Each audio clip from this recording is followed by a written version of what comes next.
Morning, everybody. It's 8:36 on this Friday, the 5th of April, and we had the all-important jobs number come out, and it came out hot.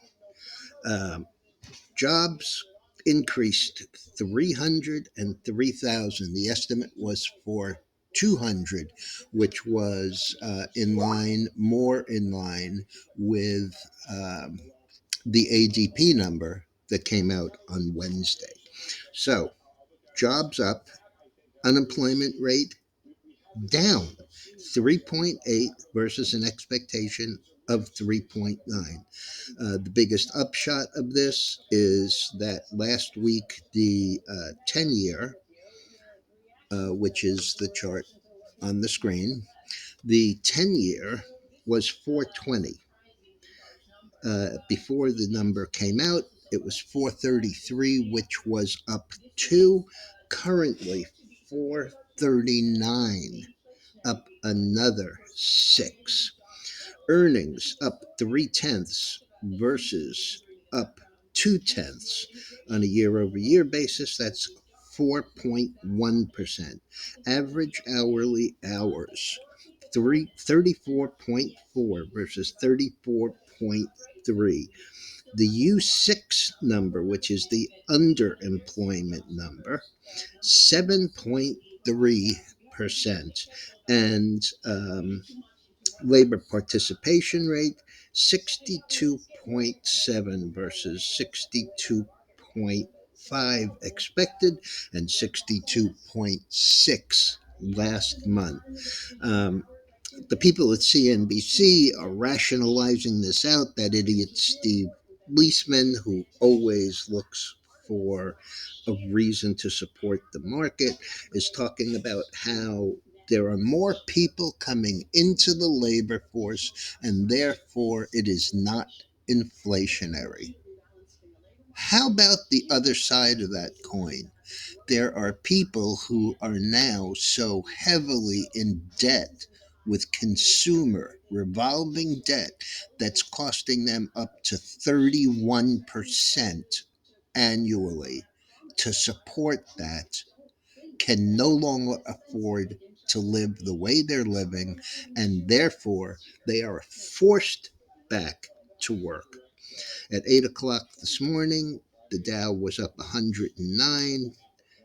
At 8:29, it was up 100. It is currently up $14. NASDAQ up 79, up 73, and currently up 15. The S&P up 22 to up 20 to up 290. It is coming back a bit now, and those numbers are increasing. Dow up 72, Nasdaq up 70, and the S&P is up 14 again. This was not good news for the market, and the chart on the screen is the 10 year, which I don't usually show you, but since all of the focus seems to be on it, it was trading up here towards the high of the day, looking like it might be able to break back to the upside. It is now trading at the low of the day and is down a half a point. MACD looks like it wants to roll to the upside, and maybe it will, but the high close here in the 10 year is 433 on a weekly basis. And right now we are, as I said, 439, and that is up 8.1 basis points on the day. So we have that. Okay, just want to mention a couple of things from last night. Yesterday, while everything was down, there were two notable exceptions in the mega cap or FANG stocks, and those were Meta and Tesla. Meta made a new all time high yesterday of 530, even though it only closed around 512, which was up about $5.50. This morning it is 517, and that's up another six. The other one was Tesla, which, regardless of what bad news there was around, traded up to 177.20 and closed 171, up 273.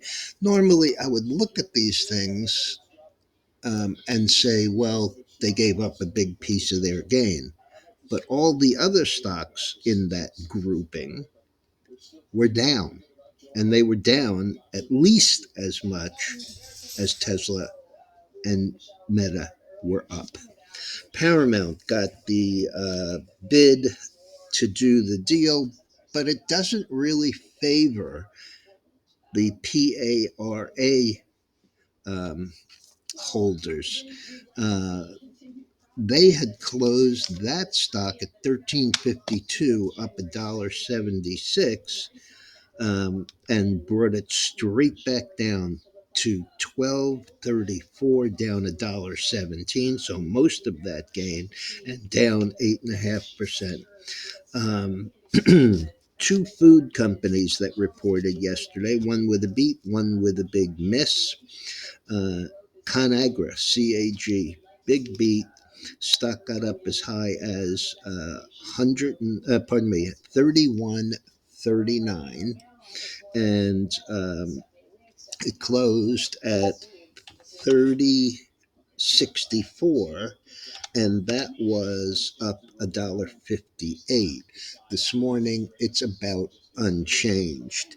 The other one is the potato processor for McDonald's, Lamb Weston, LW. It had a miss, and the high for the week this week was 105 and change. Last night's low was 80.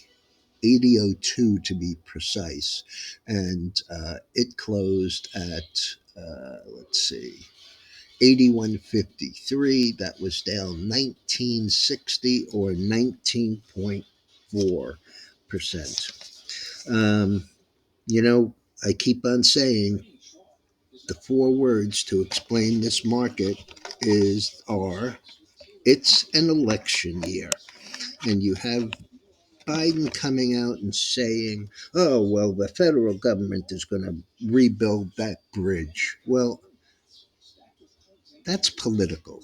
That's trying to get the people in Maryland and the surrounding areas solidly on his side. It's also a load of crap.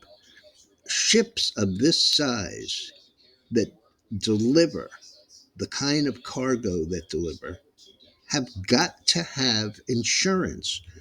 Why should you and I, through our taxes, be paying a penny of this when somebody else was totally responsible for that accident?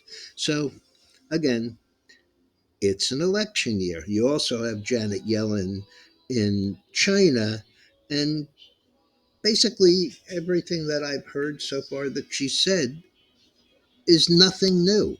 I mean, nothing at all. Again, it's an election year.